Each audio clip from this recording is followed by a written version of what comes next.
Yaqinda menga qandli diabet, ya'ni sahrli diabetman deb bir aka murojaat qildi.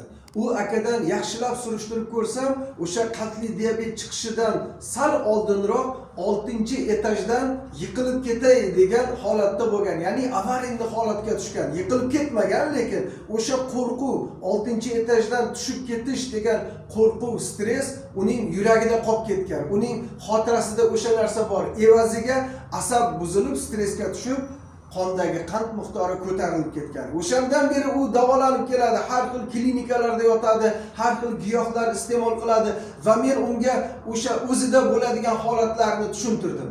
O'zida bo'ladigan, ya'ni o'sha ich qotishi yoki peshobning kelishi, ovqat hazm qilish, ovqat iste'mol qilish, mana bularning barchalarini tushuntirib, uning qand kasali, ya'ni sahrli diabet emasligini o'ziga ochiq oydin ko'rsatib berdim.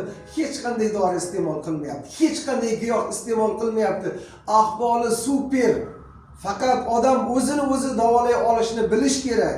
Bu berilayotgan tavsiyalar shunchaki tavsiya emas. Siz rostdan ham hamma darddan bemalol qutulib ketishingiz mumkin. Baraka toping. Shunday o'zingiz keling, shunchaki suhbat o'tkazing, undan keyin natijasini ko'rasiz.